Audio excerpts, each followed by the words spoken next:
What's up, guys? Welcome back to the YouTube channel. We're over here at the shop, B&K Performance. We're going to be getting the car ready. We're going to JJ's arm drop tomorrow, Friday. It's at Mooresville Dragway. We're going to go down there. We're going to try to get in on that money. We got our teeth kicked in last week. We went out first round, both races, 2 different tracks, 2 different days. What can you do? Right? We just got destroyed. But it is what it is. We're going to hope to do better at the arm drop. It's true, no prep, as best as you can get at a track anyway. So we'll see. It may be a disaster. We may go out first round again, but it is what it is. So what we're doing today. Fun doing it. Oh yeah, we're gonna have a blast doing it. We will get to race Old Heavy. Isn't he small tire car? I think so. Oh, buddy, we might end up getting Old Heavy. We can call him out and get destroyed first round. No, that truck was fast. All right, guys, will y'all comment, like, and subscribe? Make sure to hit that join button if you want to join us for our weekly tech talks, and go to turbojohnracing.com to get you some merchandise. We got some t-shirts coming. We got some new t-shirt designs and hats coming soon. All right, so we got these Mickey Thompson slicks.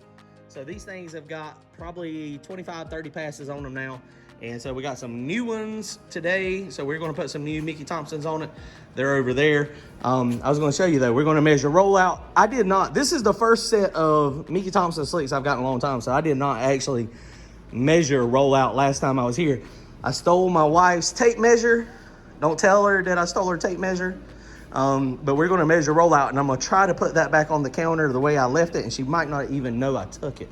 So that's my plan anyway. So first thing we're gonna do is we rolled these in here. We checked air pressure. Both of these have 11.8 pounds of air pressure.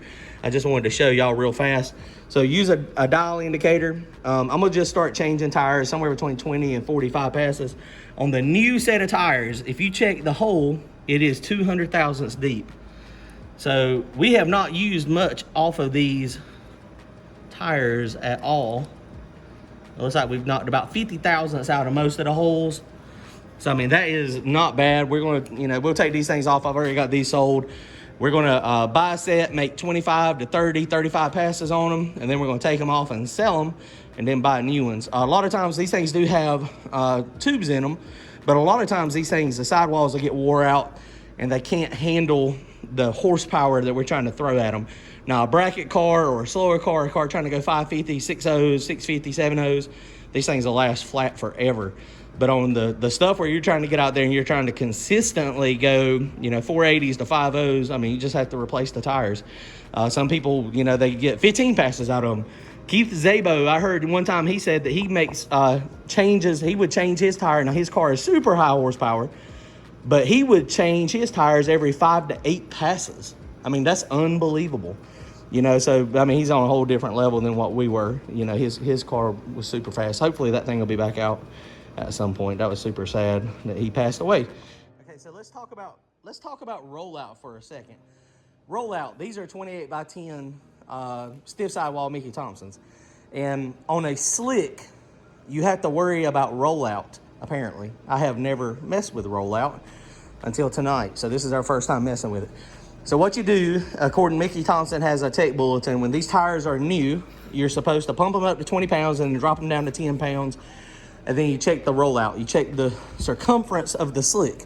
And they have a variance, even though they're 28 by 10s, apparently the way the bi-ply tire is made, it can vary a little bit in actual diameter. And so, an inch difference or 2 inches difference here could be very problematic if you're, it could cause the car to push one way or the other.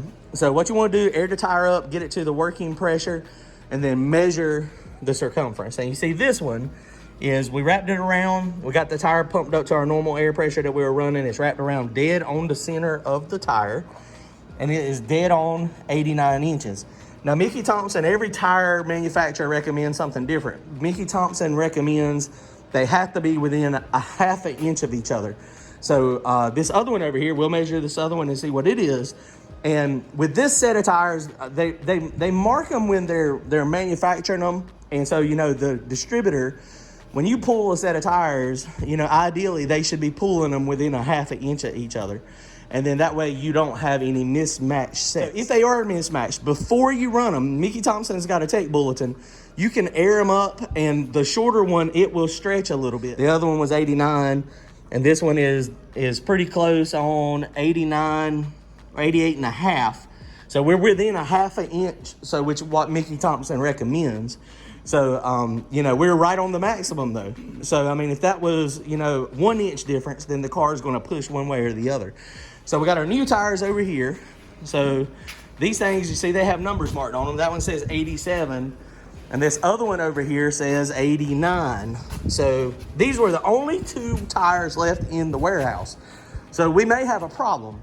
So we're going to put the short one on first, that says it's a short one, that says it's an 87, and we're going to air it up and we're going to see what we get. You know, those numbers could be completely wrong. So we're going to put them up. We're going to, I mean, if it is what it is, if these numbers don't add up, if I can't get this tire to get within a 1/2 inch of this tire, then we're going to have to do double work. We're going to have to pull these tires back off and put those back on until the warehouse can get more tires, which are about 2 weeks out now, and either get us another 87 or another 89, whichever one we decide to keep. So we might be doing double work tonight. It is what it is, but we got to check it.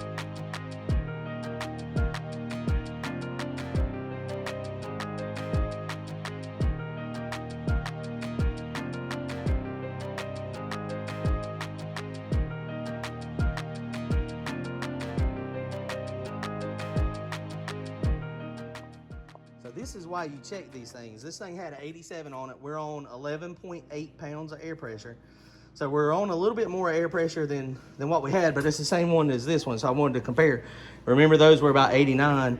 This one is dead on 88 1/8. So this one, we're gonna put the other new tire on it real fast, and then we're gonna check the rollout on that and see if we need to pump it up or not. But that's why you have to measure it. So, I mean, that showed 87 and it's clearly not correct. So if you got a set of slicks that are bias ply, you need to be measuring rollout, is what this is telling me right now. And I've never done it. Did you measure them last time you done it? Yeah. You're lying. So that is, I mean, this is good information. You know, measure your rollout.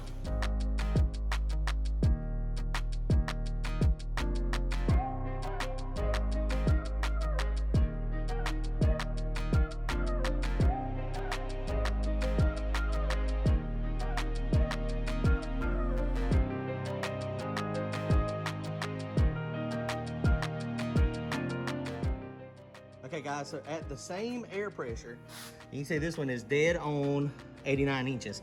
So this one is correct. This one was actually 88. So we got to stretch that one at least a 1/2 inch. So we're fixing to jack this one up to 40 PSI and we're going to let it sit. That's what they say to do. Jack it up, put some air pressure in it and let it sit and see if it'll come up. So that's what we're fixing to do.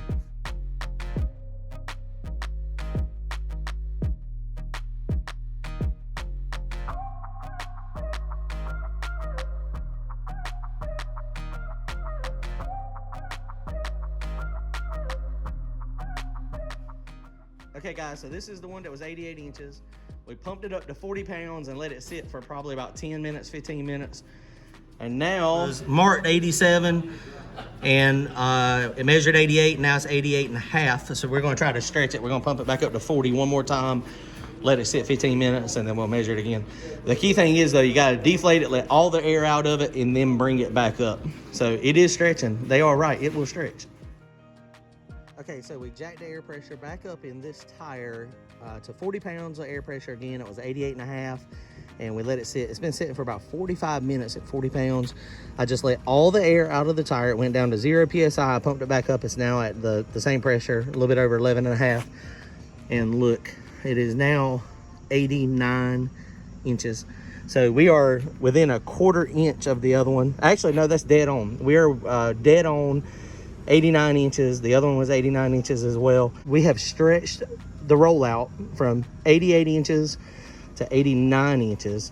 And now this is going to be exactly like the other tire. And the other thing that's kind of funny that is interesting, one of the things you got to do is check date codes and stuff. This one had the exact same date codes and it had even the same mold number. So, you know, the tires can move a little bit. I guess they, you know, when they're in the cooling process, or maybe when they're actually making them, when they pull out of the mold, you know, they shrink up more or something. I don't really understand what's happening. But so we are dead on. So we are good to go. So you can stretch a Mickey Thompson bias ply slick. We did 1 inch. And so probably what I'm gonna do, I'm gonna leave this one. I've got the other one already in the trailer now, and it's at I've got it at 9 pounds of air pressure, and I'm probably going to leave this one at like the 11 and a half pounds of air pressure, and that way it can stay, you know, at this size. And they say once you do the burnout on them, that's when they get set. So tomorrow when we get to the track, we'll check rollout again, and then we will do a burnout. We'll get them air pressures right, we'll do a burnout, and then we're probably going first round chip jaws at 7 o'clock. All right, guys, well, that's going to wrap it up. So you can stretch bias ply slicks, and it's very important to measure the circumference, measure the rollout, and try to get them matched to where they're pretty close. First time I've ever done it, I had no idea if it was going to work or not, but it did. We got them close enough to where we're going to be able to race this set of tires. So make sure when you mount them up, you get that tape measure, steal it from your wife, or go to the craft store and buy you one, and that way you can actually measure the rollout. All right, guys, y'all comment, like, and subscribe. We will see y'all soon. Thanks.